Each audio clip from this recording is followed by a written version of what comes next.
કૃષ્ણ હવે તમે આવો મેદાનમાં સામે. અને ભગવાન શ્રી કૃષ્ણને એની સામે ઊભા રહેવાનું કહેશે.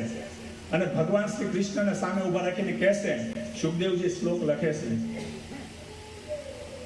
સદેવ દેવો ભગવાન પ્રતીક્ષતામ કલેવરમ યા વદિતિ નહીં નૌમ્યહમ પ્રસન્ન હાસાત અરુણલોચનોલ્લાસ મુખાંબુજોધ્યા નપથ ચતુર્ભુજ. પિતામહ ભીષ્મ કહેશે કે કૃષ્ણ, ભગવાન શ્રી કૃષ્ણને આદેશ આપીને કહેશે કે હવે પછી યુધિષ્ઠિર મહારાજે કંઈક પ્રશ્ન કરે. યુધિષ્ઠિર મહારાજે ઓર એક પ્રશ્ન કર્યો એને, પણ એને કીધું કે હવે યુધિષ્ઠિર તો સાઈડમાં વયો ગયો, હવે મારે કોઈને કંઈ કહેવાનો જરૂર નથી અને હવે મારે કોઈને કંઈ કહેવું નથી, હવે મારે એક જ કામ છે. અને કૃષ્ણને કીધું કે કૃષ્ણ તમે મારી સામે હવે આવી જાઓ બસ. કારણ કે કૃષ્ણને પિતામહ ભીષ્મ કહે છે કે તમે મારી સામે આવીને ઊભા રહી જાઓ. પિતામહ ભીષ્મને કૃષ્ણએ કીધું, કાલે આપણે વાત કરી હતી આ શ્લોકની માલિકા, કીધું સદેવ દેવો, હે કૃષ્ણ ભગવાન પ્રતીક્ષતામ, તમે ભગવાન છો. કૃષ્ણએ કીધું કે કઈ પોઝિશનમાં ઉભો રહો પિતામહ ભીષ્મ તમારી સામે? તો એણે કીધું પ્રસન્ન હાસાત અરુણલોચનોલ્લાસ મુખાંબુજોધ્યા નપથ ચતુર્ભુજ. એને કીધું કે પ્રસન્ન મુખ, હસતા મુખે તમે જે સ્માઇલ આપો છો ને, એ સ્માઇલ સાથે તમે મારી સામે ઊભા રહો. અને કીધું મુખાંબુજો, મારે તમારું ધ્યાન કરવું છે, મારે જે મારું મન છે એ તમારી મારી પર લગાડવું છે, મારે તમને કંઈક કહેવું છે, બસ હવે તમે મારી સામે ઊભા રહી જાઓ. અને એ સમયે ભગવાન શ્રી કૃષ્ણ ઇસ્માઇલ સાથે પિતામહ ભીષ્મની સામે ઊભા છે. અને એ સમયે પિતામહ ભીષ્મ એને કહેશે, ભગવાન શ્રી કૃષ્ણએ પ્રશ્ન કર્યો કે પિતામહ ક્યાં સુધી ઊભું રહેવાનું છે મારા અહીંયા? હે? તો એ સમયે પિતામહ ભીષ્મ કહેશે, ભગવાન પ્રતીક્ષતા, પ્રતીક્ષા કરો તમે, પ્રતીક્ષતા, એ ભગવાન તમે પ્રતીક્ષા કરો. ક્યાં સુધી? જ્યાં સુધી હું તમને આદેશ ન આપું ત્યાં સુધી. આ પિતામહ ભીષ્મની કેટલી તાકાત હશે, આનું કેટલું ભજન હશે, આ કેટલા મહાન હશે કે ભગવાનને ઓર્ડર કરે છે. ભગવાનને આજ સુધીમાં 12 લોકો જાણી શક્યા છે, કંઈક જાણી શક્યા છે. એમાંના એક છે પિતામહ ભીષ્મ, કે કંઈક ભગવાનને જાણતા હોય. મહાન ભક્ત છે પિતામહ ભીષ્મ ભગવાનના. અને ભગવાને એનો ઓર્ડર માને છે અને કહે છે કાંઈ વાંધો નહીં પિતામહ. ઊભા રહી ગયા ભગવાન પિતામહ ભીષ્મની સામે. અને પિતામહ ભીષ્મ એ બાણશૈયા ઉપર સૂતા છે. અને સૂતા સૂતા હવે તે ભગવાન શ્રી કૃષ્ણની સામે કંઈક બોલે છે. અને બોલતા એ સમયે પિતામહ ભીષ્મ સૌથી પહેલા કહેશે, જે આપણી સ્તુતિનો પહેલો શ્લોક છે, પિતામહ ભીષ્મ બોલે છે, શ્રી ભીષ્મ ઉવાસ ઇતિ મતિ રૂપકલ્પિતા વિતૃષ્ણા ભગવતી સાત્વત પુંગવે વિભૂમિ. હરે કૃષ્ણ કૃષ્ણ કૃષ્ણ હરે હરે, હરે રામ રામ રામ હરે હરે. સ્વસુખમ પદતે ક્વચિદ્વિહરતુમ પ્રકૃતિમુપેયુષ્યદ્ભવ પ્રવાહ. હરે કૃષ્ણ કૃષ્ણ કૃષ્ણ હરે હરે, હરે રામ રામ હરે હરે. જો તમારે સંસ્કૃતના શ્લોક નથી બોલવાના, તમારે ખાલી મહામંત્ર બોલવાનો. એટલી કષ્ટી તો તમે લેશો ને કે એ નહીં લો.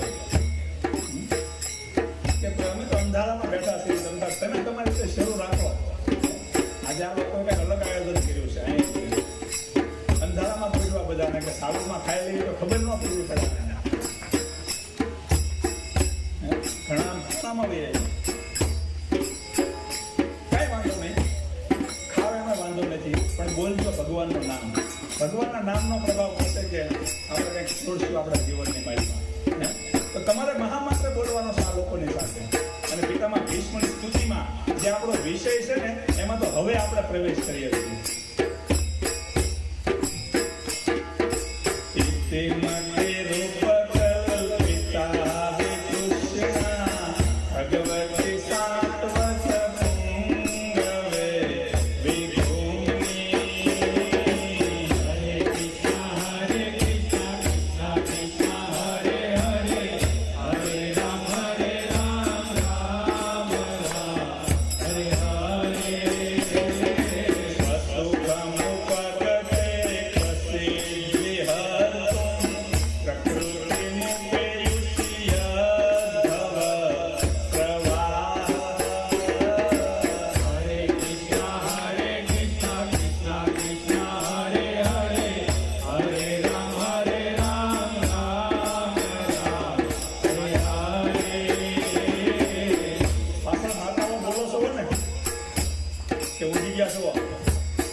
બોલો છો બધા પ્રેમથી.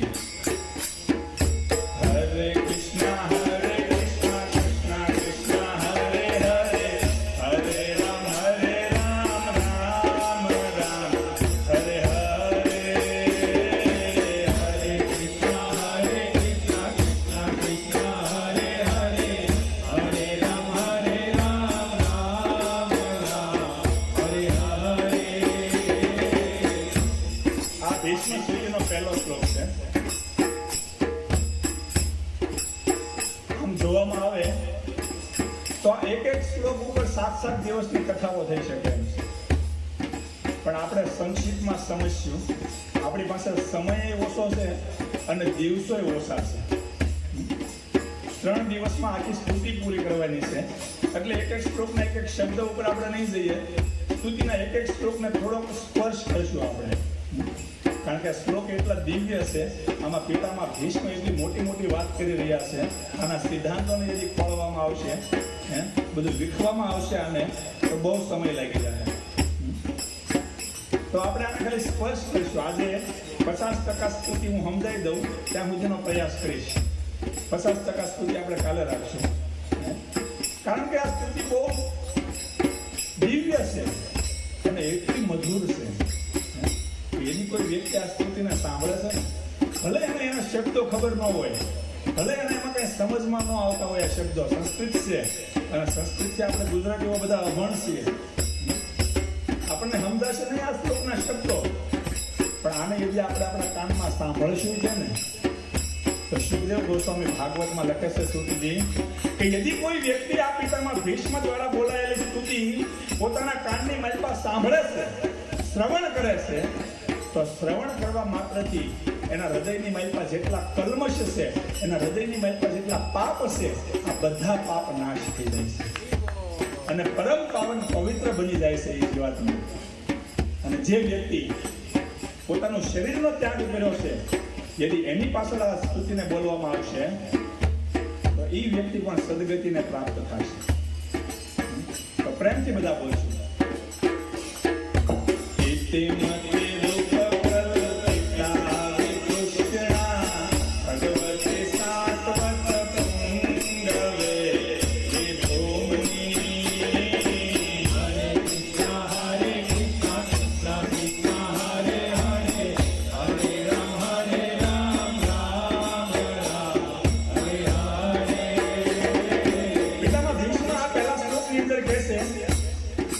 પોઝિશન તો સમજી ગયા છો ને કઈ રીતે છે. પિતામાં ભીષ્મ એ કુરુક્ષેત્રના મેદાનમાં સૂતા છે અને ભગવાન શ્રી કૃષ્ણ એની સામે ઊભા છે અને બધા ઋષિ મુનિઓ પાંડવો સહિત કુંતી મહારાણી દ્રૌપદી એ હસ્તિનાપુરના લોકો લાખો લોકોની ભીડમાં એ પિતામાં ભીષ્મની બાજુમાં ઊભા છે. બધા ભગવાન શ્રી કૃષ્ણની સામે ઊભા છે અને પિતામાં ભીષ્મ આ બધા શબ્દો બોલી રહ્યા છે.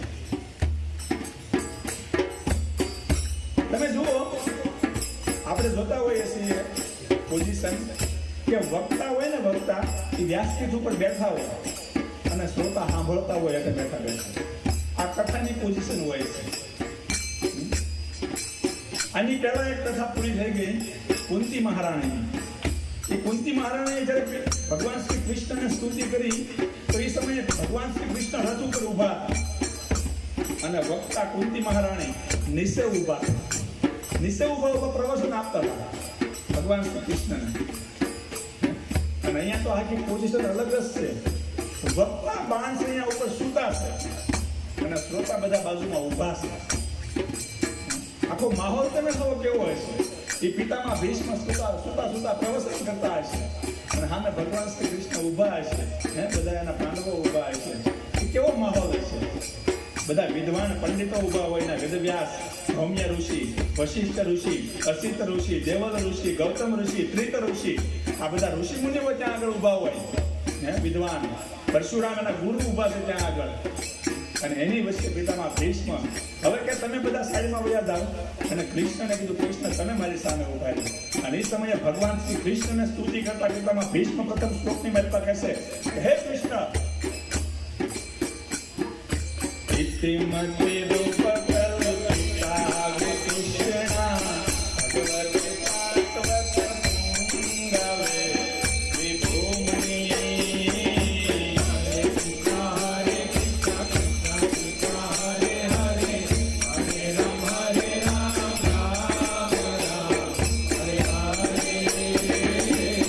પિતામાં ભીષ્મ કહે છે કે કૃષ્ણ ઇતિમતિ રૂપકલ્પિતા વિકૃષ્ણા. હે કૃષ્ણ મારી એક ઈચ્છા છે. ભગવાન શ્રી કૃષ્ણએ કીધું કે બોલો પિતામાં શું ઈચ્છા છે તમારી? એ સમયે પિતામાં ભીષ્મ કહે છે કે કૃષ્ણ મારી એક ઈચ્છા છે. વિશ્વનાથ ચક્રવર્તી ઠાકોરના શબ્દોને આપણે વચ્ચે લાવશું કારણ કે એના ભાવ ઉપરથી આપણે આને સમજશું. તો વિશ્વનાથ ચક્રવર્તી ઠાકોર આ શ્લોક ઉપર લખે છે કે પિતામાં ભીષ્મ કૃષ્ણને કહે છે કે કૃષ્ણ મારી એક ઈચ્છા છે. કૃષ્ણ કહે છે બોલો પિતામાં શું ઈચ્છા છે તમારી? તો એ સમયે પિતામાં ભીષ્મ કહે છે કે કૃષ્ણ મારી પાસે છે ને મારી એક કન્યા છે, મારી એક પુત્રી છે. આ પુત્રીના વિવાહ હું તમારી સાથે કરાવવા માંગુ છું. ત્યાં આગળ બહુ બધા લોકો ઉભા હતા. આ બધા લોકો વિચારમાં પડી ગયા કે આ ઈ પિતામાં ભીષ્મ છે કે જેણે અખંડ વૈષ્ણવ બ્રહ્મચર્યનું પાલન લીધેલું છે. આને કોઈ દિવસ વિવાહ નથી કર્યા તો આની કન્યા ક્યાંથી હોય? આની પુત્રી ક્યાંથી હોય? આને વિવાહ કર્યા જ નથી તો પછી આની પુત્રી ક્યાંથી હોય? એ સમયે પિતામાં ભીષ્મને કૃષ્ણ કહે છે કે પિતામાં તમે તો બ્રહ્મચારી છો, તમારે ક્યાંથી પુત્રી હોય? તો પિતામાં ભીષ્મ કૃષ્ણને કહે છે કે કૃષ્ણ હું ઈ કન્યાની વાત નથી કરતો. ઇતિમતે રૂપકલ્પિતા વિકૃષ્ણા. ઇતિમતિ હું મારી મતિ રૂપી મારી બુદ્ધિ રૂપી કન્યાની વાત તમને કરી રહ્યો છું. તમે મારી સામે ઊભા છો ને, હું મારી બુદ્ધિને તમારી મારી પર લગાડી દેવા માંગુ છું. હું મારી મતિને તમારી મારી પર લગાડી દેવા માંગુ છું. વિશ્વનાથ ચક્રવર્તી ઠાકોર કહે છે કે મતિ અને બુદ્ધિમાં ફરક હોય છે. આમ તો વસ્તુ તત્વ બે એક જ છે પણ છતાં એમાં ફરક છે. બુદ્ધિ એને કહેવાય જે કંટ્રોલમાં ન હોય અને મતિ એને કહેવાય જે આપણા કંટ્રોલમાં હોય. તો પિતામાં ભીષ્મ કહે છે કે મારી જે કન્યા છે મારા કંટ્રોલમાં છે. મારી જે મતિ છે બુદ્ધિ છે એ મારા કંટ્રોલમાં છે. એટલે કંટ્રોલમાં રહેલી છોકરીઓ હારી જાય. તો કીધું કે ભાઈ મારી કન્યાના વિવાહ હું તમારી સાથે કરાવવા માંગુ છું. મારી આ મતિ રૂપી મારી બુદ્ધિને તમારી મન પર પરોવી દેવા માંગુ છું. તમે મારી સામે ઊભા રહો. બસ હું તમારું દર્શન કરતા કરતા.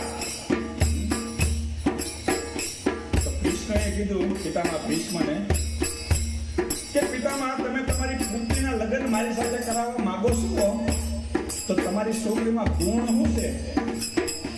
તમારી કન્યામાં કઈ ગુણ છે કે પછી આમ નામ જ છે?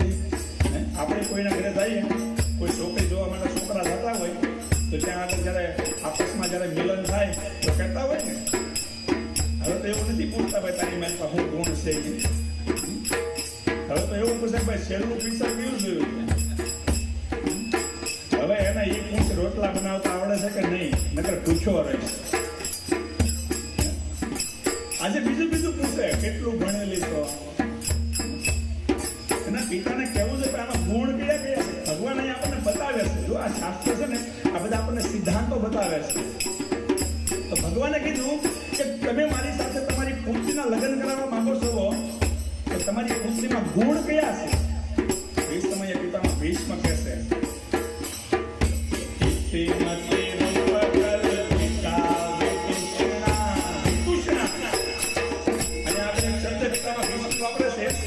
હે કૃષ્ણ મારી જે કન્યા છે ને વિતૃષ્ણા છે કામનાઓથી રહિત છે કોઈ પણ પ્રકારની કામના નથી મારી બુદ્ધિની માલિપા મારી મતિની માલિપા કોઈ પ્રકારની કામના નથી એટલે હવે હું તમારી માલિપા લગાવી દેવા માંગુ છું મારી મતિ અને હકીકતમાં જેની બુદ્ધિની માલિપા કોઈ કામનાઓ ન હોય ને જેની મતિની અંદર કોઈ કામના ન હોય ને એ જ મતિ ભગવાનમાં લાગે આપણે બધા ભગવાનમાં મતિને લગાવવાનો બહુ પ્રયાસ કરતા હોઈએ છીએ પણ એ મતિ ત્યાં સુધી ભગવાનમાં નહીં લાગે જ્યાં સુધી આ મતિમાંથી કામનાઓ દૂર નહીં થાય ત્યાં સુધી કે મોટા મોટા સાધુ હોય તે એની કંઈક લાલચું રાખીને બેઠા છે ને તો એનું મને કે ભગવાનમાં નહીં લાગે અહીંયા આગળ શાસ્ત્ર ભાગવત આપણને નિર્દેશ કરે છે પિતામાં ભીષ્મ આપણને બતાવે છે કે એ જ વ્યક્તિનું મન ભગવાનમાં લાગે જેનું મન છે ને વિતૃષ્ણા હોય ઈચ્છાઓથી પર હોય જેને કોઈ કામના ન હોય બધી કામનાઓથી રહિત હોય આવી મતિ જે છે આવી બુદ્ધિ છે ને એ ભગવાનમાં લાગે હવે રોજ વ્યસનો કરતા હોય રોજ ગાળો બોલતા હોય આના મને ભગવાનમાં કઈ રીતે લાગે પોતે ન લાગે અને પાછા કે માળા દેખાડે જો અમે શિવજીના ભગત છીએ જો અમે રામના ભગત છીએ જો અમે કૃષ્ણના ભગત છીએ હવે હાથ થાય તમે કેટલી ગાળો બોલો છો સવારમાં સા વગર તમારી આંખો નથી ઉગડતી પહેલી ધારના અમુકને જોવે છે આની મતે ભગવાનમાં કઈ રીતે લાગે કોઈને કહેવું હોય ને આપણે કે હું કૃષ્ણનો ભક્ત છું શિવનો ભક્ત છું તો સમજી લેવું જોઈએ કે ભક્ત કહેવડાવવા માટે જે યોગ્યતા બનાવવી જરૂરી છે નકર કોઈ કે નવો સોળતો હું શિવજીનો ભગત છું અરે શિવજીને તે ઉપર બેઠા બેઠા તારી ઉપર ક્રોધ આવશે કે મારો ભગત થઈને તો આવું કરે છે અને પાછું મારું નામ દેશું હવે કોઈ શેરો ખરાબ હોય કે હું આ ગુરુનો શિષ્ય છું તો ગુરુની હું વેલ્યુ રહે એમ આપણે કહીએ હું આનો ભગત છું એની હું વેલ્યુ તમે આવું કામ કરો તો અહીંયા આગળ પિતામાં ભીષ્મ કહેશે કે કૃષ્ણ મારી જે મતિ છે ને એ વિતૃષ્ણા થઈ ગઈ છે અને મારી પાસે કોઈ પ્રકારની કામના નથી રહી એટલા માટે કૃષ્ણ હવે હું મારી મતિને તમારી મારી પાસે પરોવી દેવા માંગુ છું તમારી સાથે આના વિવાહ કરાવી દેવા માંગુ છું આ મારી મતિ રૂપી કન્યાના વિવાહ હે કૃષ્ણ હું તમારી સાથે કરાવી દેવા માંગુ છું કૃષ્ણએ કીધું કે કાંઈ વાંધો નહીં પિતામાં ભીષ્મ તમે એ જે તમારી કન્યાના વિવાહ મારી સાથે કરાવી દેવા માંગતા હો તો મને કોઈ પ્રોબ્લેમ નથી પણ તમે મારી પાસે જોયું હું કે તમે મારી સાથે લગ્ન કરાવવા માંગો છો તો પિતામાં ભીષ્મ કહેશે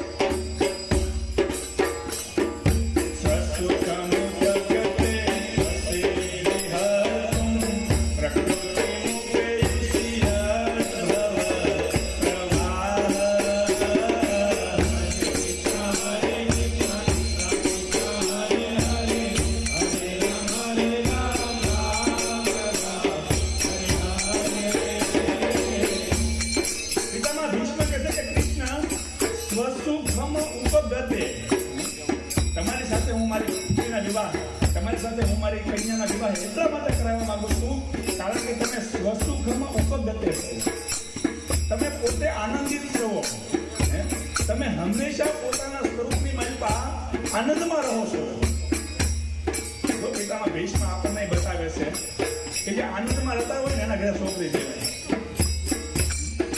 હવે રોજ ઉઠીને કકડાટ કરતા હોય એના ઘરે છોકરી દઈને હું ફાયદો પિતામાં ભીષ્મ આપણને બતાવે છે કે જે ઉત્સાહમાં હોય ને જેનું જીવન આનંદમય હોય ભલે એની પાસે કઈ હોય નહીં આ કૃષ્ણ પાસે કઈ હતું નહીં પેલા એની પાસે કઈ નતું ગામડાનો ગોવાળ હતો ગાયુ ચરાવવા જાતો માણસ પણ છતાં લગ્ન કેટલા કરીને બેઠા આમ નામ તો નહીં આપ્યા હોય બધા અને જેવા તેવા નહીં મોટા મોટા રાજાઓની છોકરીઓ રૂકમણી જેવા ભીષ્મ કહે છે કે તમે સ્વસુખમ છો, તમે તમારી અંદર જ આનંદની અનુભૂતિ કરો છો, હંમેશા ઉત્સાહમાં, હંમેશા પ્રેમમાં, હંમેશા આનંદમાં તમે રહો છો. એટલા માટે મારી કન્યાના વિવાહ મારા તમારી સાથે કરાવવા છે.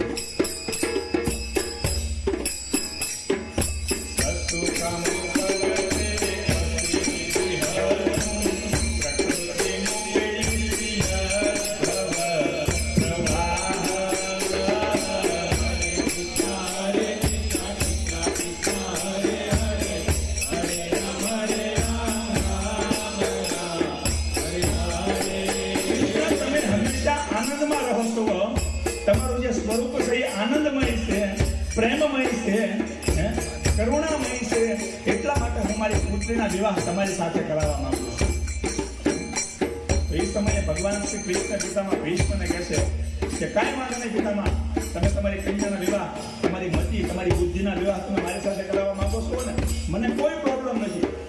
પણ તમે તમારી પુત્રીને પૂછ્યું કે એને હું ગમું છું કે નહીં? આ ડિસિઝન હોવું જરૂરી છે ને.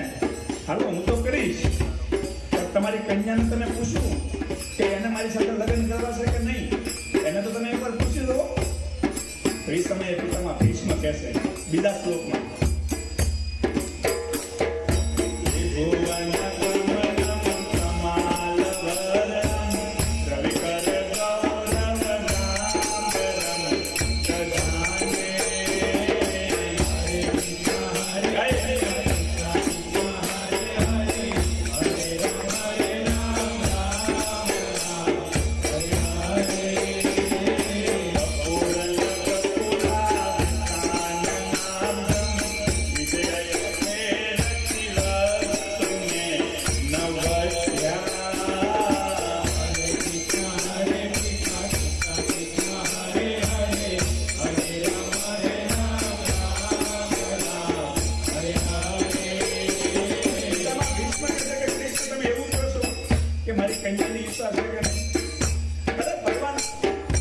તમારી સાથે વિવાહ કોને નહીં કરવા હોય તો?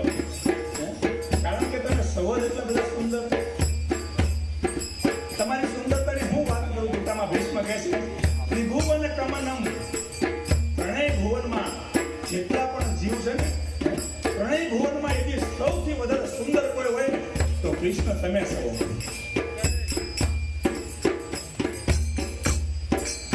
ત્રણેય ભુવનમાં પિતામાં ભીષ્મ કહે છે કે સૌથી વધારે સુંદર કોઈ હોય તો કૃષ્ણ તમે છો.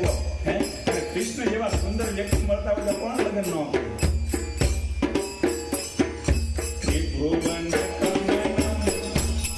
કમનમ, હે કૃષ્ણ, ત્રણેય ભુવનના જેટલા પણ જીવ છે ને, આ બધા તમારી કામના કરે છે. તમને બધા પ્રાપ્ત કરવા માંગે છે. આપણા બધાની ઈચ્છા છે કે કૃષ્ણ અમારે, કૃષ્ણમાં અમારી મતિ લાગી જાય, એ કૃષ્ણ અમારો સ્વીકાર કરે, એ કૃષ્ણ અમારી સાથે રહે. પિતામાં ભીષ્મ કહે છે કે ત્રિભુવન કમનમ, હે કૃષ્ણ, ત્રણેય ભુવનના બધા લોકો તમારી કામના કરે છે, તો મારી પુત્રી કેમ ના પાડે? અને એટલું જ નહીં, પિતામાં ભીષ્મ કહે છે તમે જુઓ કૃષ્ણની સુંદરતા કેટલી છે. આ કૃષ્ણ એટલા સુંદર છે કે ગોપીઓ જ્યારે ગોકુળની માલિકા ગોપીઓ પોતાના ઘરના કામ કરતી ને, અને કૃષ્ણ જ્યારે રસ્તામાંથી નીકળતા ને, તો એ ગોપીઓ ભૂલી જતી કે અમારા પતિ જોવે છે, અને એવી રીતે કૃષ્ણની સામે જોવા માંગી. એ કૃષ્ણની સુંદરતા છે. બ્રહ્માજી કહે છે ભાગવતની માલિકા કંદર્પ કોટી કમનીય વિશેષ શોભમ. આ કૃષ્ણની સુંદરતા એટલી છે કે કરોડો કામદેવોથી ભેગા મળીને એનું એક સ્વરૂપ બનાવે ને, તો કૃષ્ણની સામે કાંઈ ન કહેવાય. એટલા સુંદર ભગવાન શ્રી કૃષ્ણ. અને રૂકમણીએ આ ભગવાન શ્રી કૃષ્ણની સુંદરતાનું વર્ણન સાંભળીને રૂકમણીએ ભગવાનને પ્રેમ પત્ર લખ્યો હતો. એની મારી પાસે સૌથી પહેલો શબ્દ વાપર્યો, હે ભુવન સુંદર. અને પિતામાં ભીષ્મ કહે છે ત્રિભુવન સુંદર.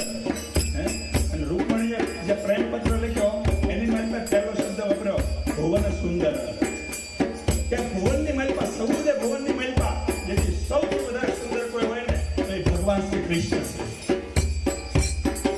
પિતામાં ભીષ્મ એ જ વાત કરે છે કે કૃષ્ણ તમારી એટલી સુંદરતા છે કે ત્રણેય ભુવનના લોકો તમારી કામના કરે છે. અને એટલું જ નહીં, આગળના શબ્દમાં કહે છે ત્રિભુવન કમલમ કમાલ વર્ણમ, કમાલ વર્ણમ.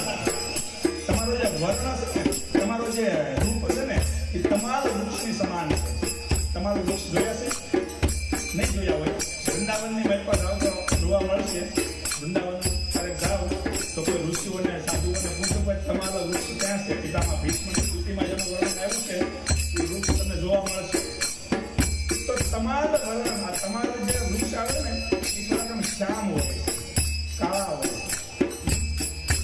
તો અહીંયા પિતામાં ભીષ્મ કહે છે કે તમારું જે વર્ણ છે, તમારું જે રંગ છે ને એ તમારા વૃક્ષની સમાન છે, શ્યામ વર્ણ છે. ભુવન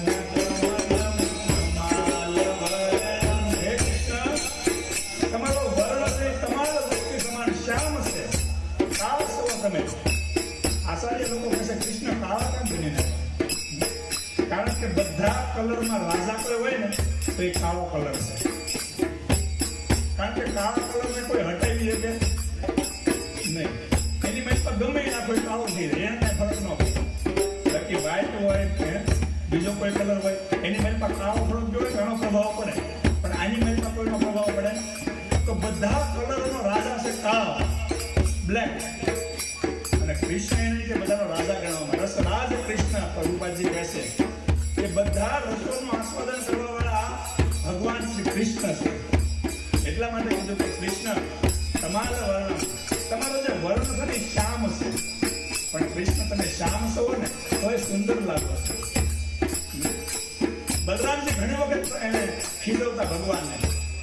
બલરામજી જયારે ભેગા થતા ભગવાનને તો ઘણી વખત ખીજવતા કે ભાઈ આ યશોદા ગોરી છે, નંદ બાબા ગોરા છે, અને તું કેમ કાળો થયો? આ તો તને મથુરામાંથી ખરીદીને લાવવામાં આવ્યો છે, હકીકતમાં તો એનો છોકરો નથી. બલરામજી આવું કહેતા, ઘણી વખત ખીજવતા.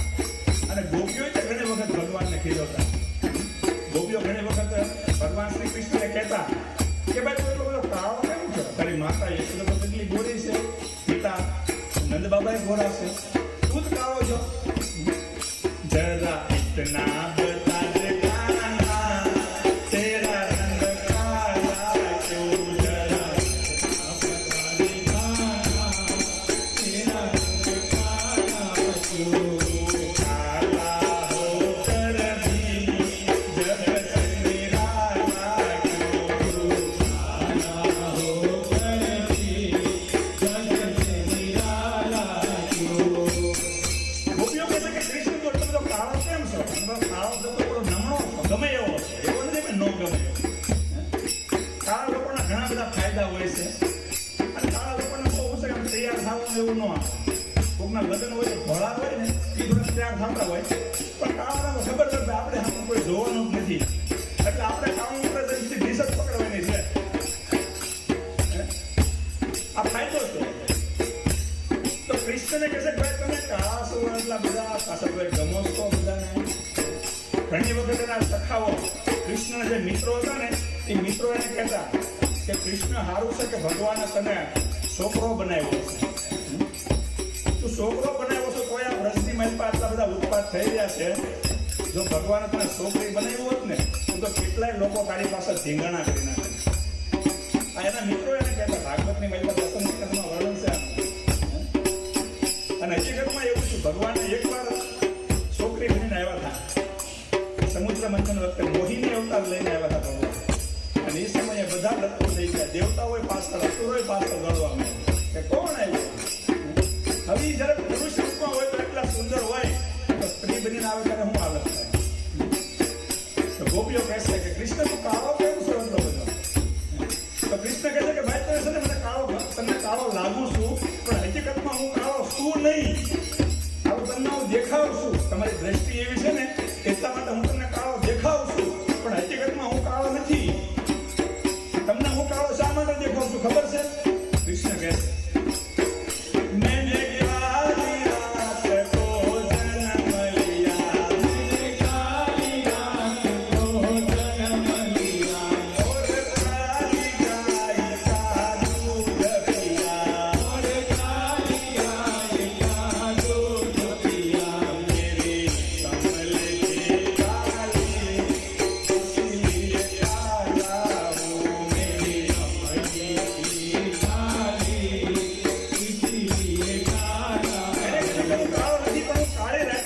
લઈને આવ્યો છું અને કાળી ગાયનું દૂધ પીવું છું. અને એટલું જ નહીં, સાથે સાથે હું જે વેણું વગાડું છું ને એ કાળા કલરની છે. એટલા માટે હકીકતમાં હું એટલો વ્હાઈટ છું, સફેદ છું. જેવી રીતે અત્યારે શિવજીના હીરા આવ્યા છે ને ડાયમંડ, કેટલા ચમક મારતા હોય. કૃષ્ણ કહે છે કે હું છે ને બહુ ચમક મારવા વાળો છું, પણ એ શિવડી હીરાની પાછળ એક નાની એવી ફમકી હોય તો આખા હીરાને કેમ આમ બગાડી નાખે, કાળો હોય એવું લાગે. તો ભગવાન કહે છે કે હું કાળો નથી, પણ તમારી દૃષ્ટિમાં કાંઈક નો કાંઈક એવું કાજલ તમે આંધ્યું છે કે તમને હું કાળો દેખાવ છું. અને ગોપીઓને જવાબ આપતા કહેશે કૃષ્ણ કે ગોપીઓ તમે મને કાળો કહો છો ને, પણ હકીકતમાં હું કાળો નથી. તમને એટલા માટે હું કાળો દેખાવ છું કારણ કે તમે તમારી આંખની મારી પર કાજલ આંધો છો અને તમારી આંખની મારી પર મને બેહાડો છો.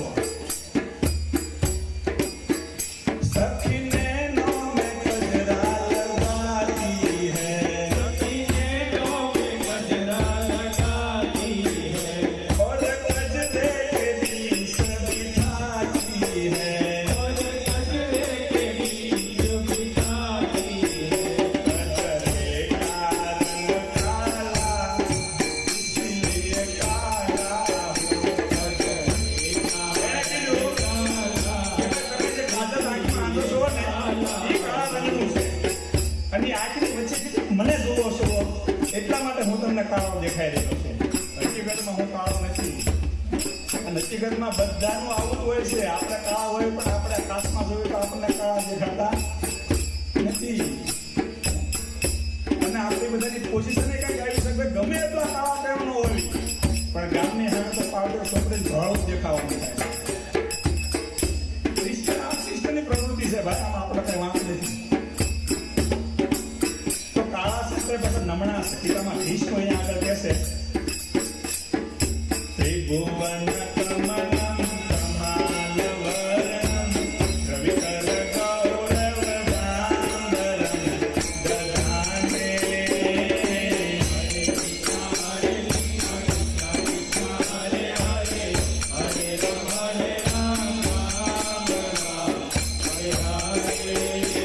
દધાને ભીષ્મ કહેશે કે કૃષ્ણ તમે ખૂબ સુંદર છો અને એટલા સુંદર છો એમાંય તમારા જે વાંકડિયા વાળ છે, કૃષ્ણના વાંકડિયા વાળ છે.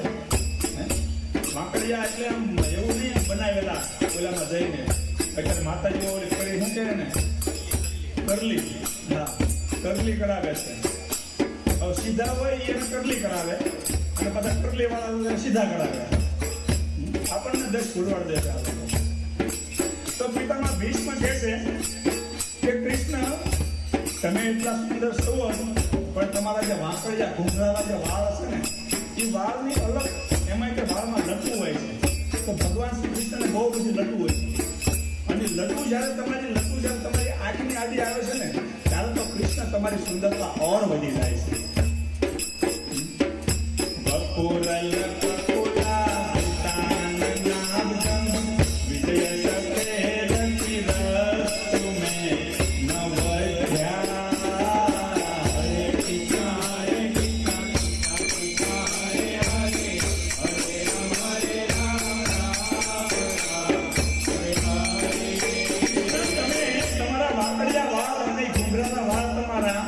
અને અલગ લટ જ્યારે તમારી આંખની આડ આવે છે ને ત્યારે તમારી સુંદરતા ઓર વધી જાય છે.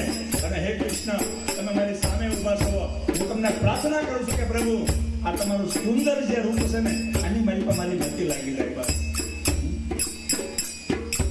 ભગવાનની લટવી બહુ સુંદર હતી. લટ આવી એટલે વાત કરી દઉં તમને. એકવાર એક છોકરો છોકરી જોવા માટે ગયો તો પહેલા ફેશન હતી ઓલી લટ કાઢવાની, ખબર આજથી 7 વર્ષ પહેલા આમ કાન પાછળથી લટો કાઢતા આગળ. હા તો એકવાર એક છોકરો લટ જોવા ગયો ને એક પ્રભુજી પાસે, પ્રભુજી હેરાન થઈ ગયો. એ કે હું કર્યું કે હેરાન થઈ ગયો? એ કે લગ્ન કર્યા ને હેરાન થઈ ગયો, લગ્ન કરવાના જ નહોતા મારે. તો એને કીધું કે ભાઈ લગ્ન હું કામ કર્યા તે? તો કે મારે કરવા નહોતા પણ હું જોવા ગયો ને તો એની લટ ઉપર ફિદા થઈ ગયો. લઈને આવ્યો પછી લગ્ન કર્યા અને હવે હેરાન થઈ ગયો. પ્રભુજીએ કીધું કે મૂર્ખ, લટ તને એટલી બધી ગમી ગઈ હોય તો લત કાપી નવાય, આખી ફેક્ટરી લઈને નવાય કોઈ દિવસ? હવે હેરાન થવાનું જ.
અને જ્યારે તમારી દ્રષ્ટિ કૌરવોની સેનાની ઉપર પડી ને તો તમારી દ્રષ્ટિ પડવા માત્રથી બધી કૌરવોની સેના મરી ગયેલી હતી. આ તો તમે અર્જુનને ખાલી નિમિત્ત બનાવ્યો છે. હકીકતમાં કૃષ્ણ અર્જુનને બધાને નથી માર્યા, આ બધાને તમે માર્યા હતા. કારણ કે તમારા કારણે આ લોકોનું મૃત્યુ થયું છે. તમે આ બધાને મારી નાખ્યા છે. આ બધા અધર્મીઓ હતા અને અધર્મીઓને મારવા માટે તમારું કામ હતું. તમારી એક દ્રષ્ટિથી આ બધા લોકોનો વિનાશ થઈ ગયો છે. અર્જુનને તો ખાલી તમે નિમિત્ત બનાવેલો છે. બાકી અર્જુન એ પિતામાં ભીષ્મની સામે હું લડી શકવાનો છું. એ કર્ણ એક બાજુ કૌરવો અને પાંડવો બેને મૂકી દેવામાં આવે અને એક બાજુ કર્ણને મૂકવામાં આવે, કોઈની તાકાતમાંથી કર્ણને હરાવી શકે. આ કર્ણને એક બાજુ નાખી દેવામાં આવે કૌરવ અને પાંડવો ભેગો, અને એક બાજુ પિતામાં ભીષ્મ એકલા ઊભા હોય તોય કોઈની તાકાતમાંથી પિતામાં ભીષ્મને હરાવી શકે. પિતામાં ભીષ્મ ઘડીને યાદ કરાવે છે કે કૃષ્ણ તમારા કારણે આ બધા લોકો મરી ગયા છે. તમારી એક દ્રષ્ટિ તમે મૂકીને બધાની ઉપર બધાના પ્રાણ તમે હરી લીધા. બધા લોકોના પ્રાણ હરવાવાળા ભગવાન શ્રી કૃષ્ણ તમારી અંદર મારી મતિ લાગે, તમારી અંદર મારું મન લાગી જાય, મારી મુક્તિ પરવાઈ જાય, એવા કૃષ્ણને હું પ્રણામ કરું છું, એવા કૃષ્ણને હું વંદન કરું છું. એક શ્લોકની માલપા પિતામાં ભીષ્મ ભગવદ્ ગીતાનું વર્ણન કરતા કહેશે,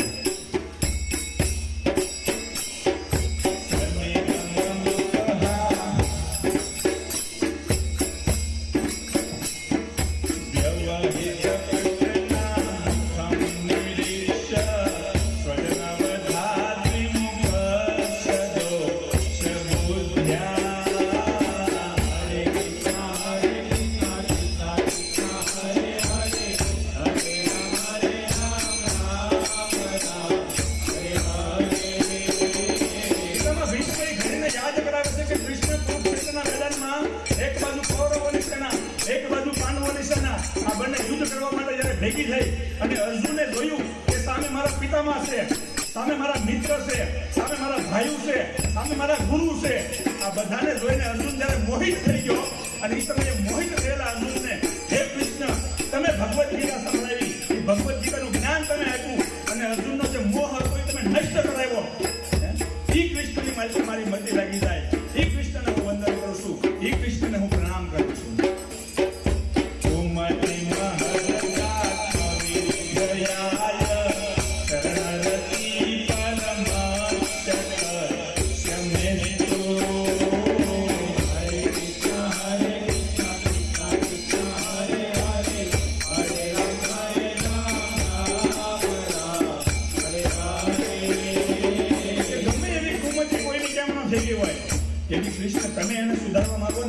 વાર ન લાગે. અર્જુનની બધી તમે ફેરવી નાખી, શ્રી કૃષ્ણને હું પ્રણામ કરું છું. બધા શ્લોકમાં આપણે બહુ વિસ્તારથી નહીં જઈએ, અંતિમ શ્લોક એક લઈ લઈએ અને ત્યારબાદ આપણે પૂરું કરીશું. આ શ્લોકની મતલબ કહે છે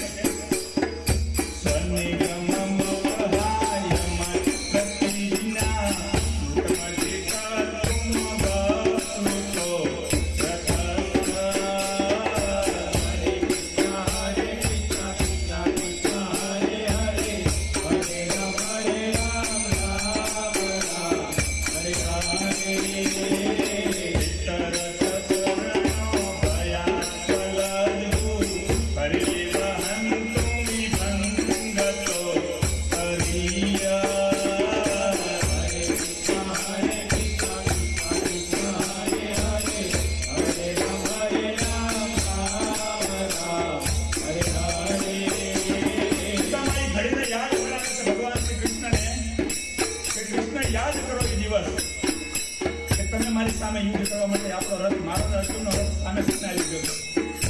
આ એ દિવસની વાત છે કે 8 દિવસ સુધી મહાભારતનું યુદ્ધ હાલ્યું ને તો પાંડવોમાંથી કોઈ મળ્યું નહીં. અને એ સમયે યુધિષ્ઠિર, અર્જુન, ભીમ, નકુલ, સહદેવ આ બધા લોકો આનંદમાં હતા. તો એ સમયે દુર્યોધન ગયો પિતામાં ભીષ્મની શિબિરમાં અને પિતામાં ભીષ્મને જેને લલકારવા માંડ્યો. લલકારતો કહે છે કે પિતામાં ભીષ્મ, તમે અમારો પક્ષ લઈને બેઠા છો પણ હકીકતમાં તમે પાંડવોનો પક્ષ લ્યો છો. તમે યુદ્ધ મારા પક્ષમાંથી કરો છો પણ હકીકતમાં તમારા હૃદયમાં છે ને પાંડવોનો પક્ષ છે. તમે ધારો ને તો બધા પાંડવોને મારી નાખો પણ તમે હજી તમારો પ્રેમ જે પાંડવો પ્રત્યે છે ને એને છોડતા નથી. તમે અન્ન મારું ખાઈ રહ્યા છો અને પક્ષ એ પાંડવોનો લઈ રહ્યા છો. પિતામાં ભીષ્મ, તમે આજે નમક હરામી કરી રહ્યા છો. એ સમયે પિતામાં ભીષ્મ ક્રોધમાં આવી જાય છે અને ક્રોધમાં આવીને કહે છે કે બસ યુવરાજ, હવે એક પણ શબ્દ તું આગળ ન બોલતો. જો તને એવું જ લાગતું હોય ને તો કાલના દિવસના યુદ્ધમાં પાંડવોમાંથી કોઈ એકને મારી નાખીશ જા. અને સવારમાં તારી પત્નીને મારી પાસે મોકલી દેજે, હું એને અખંડ સૌભાગ્યવતીના આશીર્વાદ આપી દઈશ, તને કોઈ નહીં મારી શકે. દુર્યોધન તો ખાવી ગયો. ચાલો ભાઈ જો હવે ભીષ્મ હાથા થાય ગયા અને એને ખબર હતી આ પિતામાં ભીષ્મ, આનું નામ જ ભીષ્મ છે. એકવાર જે પ્રતિજ્ઞા લે ને એ પૂરી કરીને રહે. અને આને પ્રતિજ્ઞા લઈ લીધી આજે કે કાલના દિવસના યુદ્ધમાં કોઈ જો પાંડવોમાંથી. અને આ બધું કૃષ્ણને ખબર પડી ગઈ કે પિતામાં ભીષ્મએ પ્રતિજ્ઞા લઈ લીધી છે. અને ભગવાન શ્રી કૃષ્ણ એ બધા રાતે સૂતા હતા. આ રાત્રે પ્રતિજ્ઞા લીધી ને તો રાત્રે બધા સૂતા હતા. એમાં પિતામાં ભીષ્મને જ્યારે કીધું, ભગવાન શ્રી કૃષ્ણ પાંડવો સૂતા હતા ત્યાં આગળ ગયા અને ત્યાં જઈને કીધું, બધાના ગોદડા ખેંચ્યા.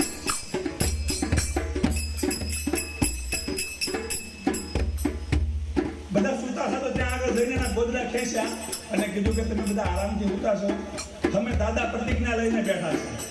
કાલના દિવસના યુદ્ધમાં કોઈ કે જો તમારામાંથી પાંચમાંથી કંઈક કરવાનું. ઓલા બધા તો મોજમાં, એમાં શું થઈ ગયું?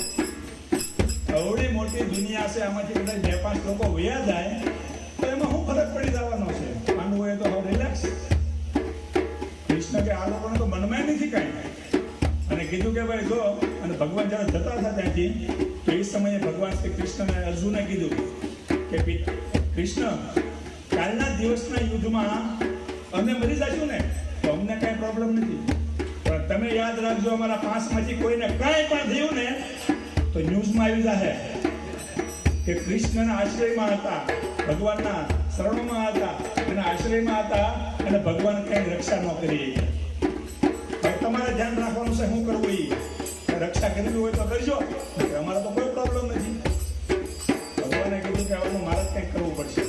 દ્રૌપદીને રાતે જગાડ્યા અને દ્રૌપદીને જગાડીને રાતે કીધું કે હાલ જવું પડશે પિતામાં ભીષ્મ પાસે. દ્રૌપદી કે કરવાનું છે હું મારે? એ કે તારે કાંઈ કરવાનું નથી, ખાલી પિતામાં ભીષ્મ પાસે જઈને એટલું જ કહેવાનું છે કે પ્રણામ પિતામાં, આટલું જ કહેવાનું છે બસ. અને દ્રૌપદીને લઈને ભગવાન શ્રી કૃષ્ણ જાય છે પિતામાં ભીષ્મની કુટીરમાં, અને કુટીરમાં જાય છે તો એ સમયે દ્રૌપદી પિતામાં ભીષ્મની સામે આવીને કહે છે પ્રણામ પિતામાં. પિતામાં ભીષ્મને જોયું કે દુર્યોધનની પત્ની સવાર પરિવર્તન આવી ગઈ છે અને આવી તો કહી દીધું અખંડ સૌભાગ્યવતી બાબા. આશીર્વાદ આપી દીધા પિતામાં ભીષ્મએ. અને જ્યારે આંખ ખોલીને જોયું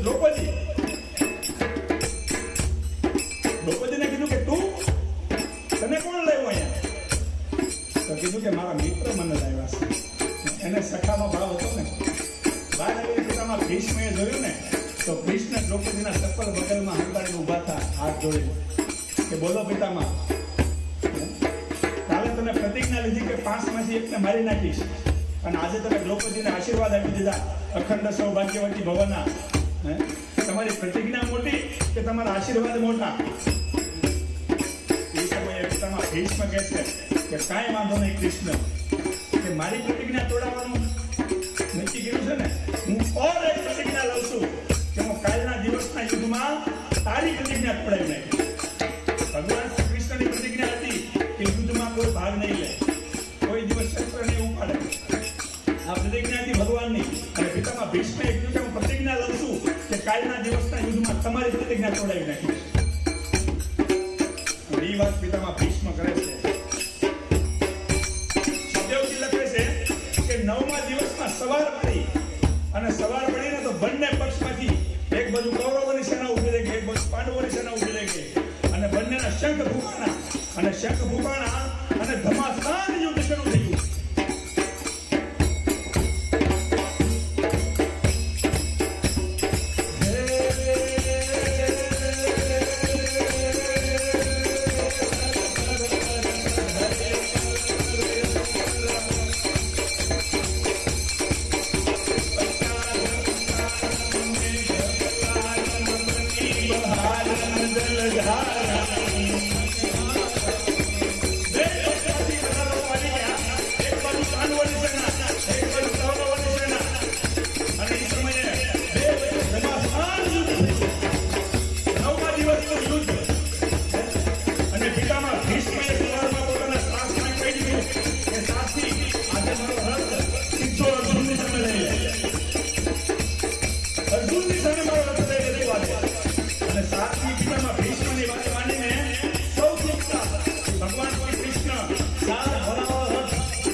મારી પ્રતિજ્ઞા કે તેલ લેવા, પણ આજ મારે તારી રક્ષા કરવી જરૂરી છે.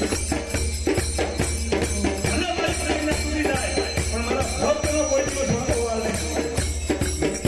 અને એ સમયે અર્જુનને કહેશે કે પિતામાં ભીષ્મએ આજે એના બાણ હેઠા મૂકી દીધા છે, મારી નાખ્યા. અને એ સમયે પિતામાં ભીષ્મ પોતાના બાણ મૂકી દેશે અને અર્જુન ઓલા શિખંડીને બોલાવે છે અને શિખંડી પાસે બાણ વળાવે છે. અને ત્યારબાદ અર્જુન એક બાણ પિતામાં ભીષ્મના શરીરમાં મારવા માંડે છે. એટલા બાણ મારે છે. સુખદેવ ગોસ્વામી ભાગવતની માલિકા લખે છે કે અર્જુને પિતામાં ભીષ્મને એટલા બાણ માર્યા કે બંને બાણ વચ્ચે કીડીને ધાવાની જગ્યા હતી. એટલા બાણ પિતામાં ભીષ્મને માર્યા અને પિતામાં ભીષ્મને એ બાણ તેના ઉપર ધરાશાય કરી દીધા. એ ઘટનાને યાદ કરાવીને પિતામાં ભીષ્મ આ શ્લોકની માલિકા કહેશે પિતરથ શરણો ભયા ચલરો હરિવહંતુ નિબંધતો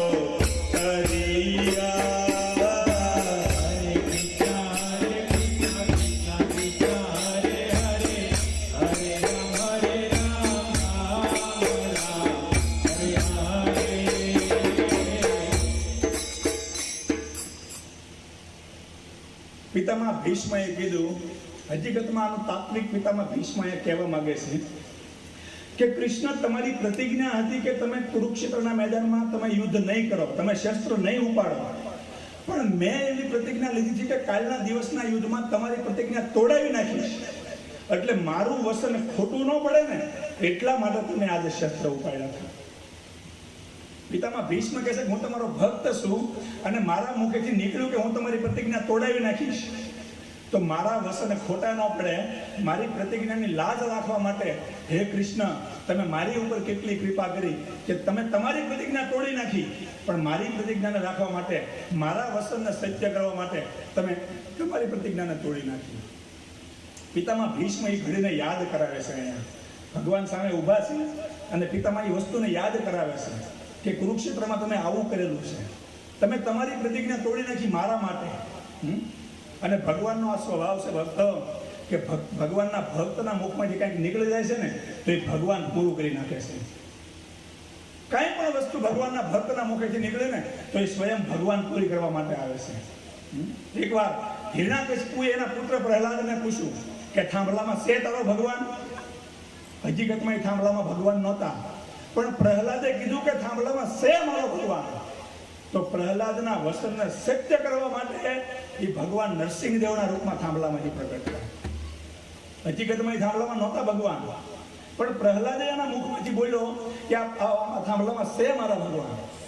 તો પ્રહલાદના વસનને સત્ય કરવા માટે ભગવાન આવ્યા. એના ભક્તના મુખમાંથી ક્યાંક નીકળી જાય ને તો એ ભગવાનને પૂરું કરવું પડે છે. એટલા માટે આપણે આપણા છોકરાઓને સાધુ પાસે લઈને જઈએ કે તમારા મુખેથી કાંઈક, અમારું તો નહીં ભગવાન સાંભળે, પણ સંતોનું, વૈષ્ણવોનું, ભક્તોનું ભગવાન સાંભળતા હોય, તમે અમારા માટે કંઈક માગો. અને કોઈ સાધુ, કોઈ વૈષ્ણવ यदि કોઈ ભગવાનની પાસે કોઈ વ્યક્તિ માટે માગે છે ને તો એ ભગવાન એને આપી દેશે. કારણ કે સાધારણ જીવનું ભગવાન નથી સાંભળતા, એનું ભજન કરવાવાળા એના વૈષ્ણવોનું સાંભળે છે. નરસિંહ મહેતા ભગવાનનું ભજન કરતા હતા, એના જીવનમાં જેટલા કામ પડ્યા ભગવાન આવીને કરી ગયા, એનું સાંભળે છે ભગવાન. અહીંયા આગળ પિતામાં ભીષ્મ પણ એ જ વાત કરે છે, કૃષ્ણ અમારે તો કોઈ યોગ્યતા નહોતી, પણ છતાં તમે અમારી ઉપર કેટલી કૃપા કરી કે મારા વસનને સત્ય કરવા માટે તમે તમારા વસનનો ત્યાગ કરી દીધો. તમે મારી પ્રતિજ્ઞાની રક્ષા કરવા માટે તમારી પ્રતિજ્ઞા તોડી નાખી. આ ભગવાનનો સ્વભાવ છે. ભગવાન એના ભક્તોનું આટલું ધ્યાન રાખે છે. ઓકે, તો આગળના જે શ્લોક છે સ્તુતિના એ આપણે આવતીકાલે સમજીશું. ત્યાં સુધી આપ સૌ ભક્તોને હરે કૃષ્ણ. શ્રીલ પ્રભુપાદ કી જય. ગૌર શ્રી હરિ પ્રેમાનંદ.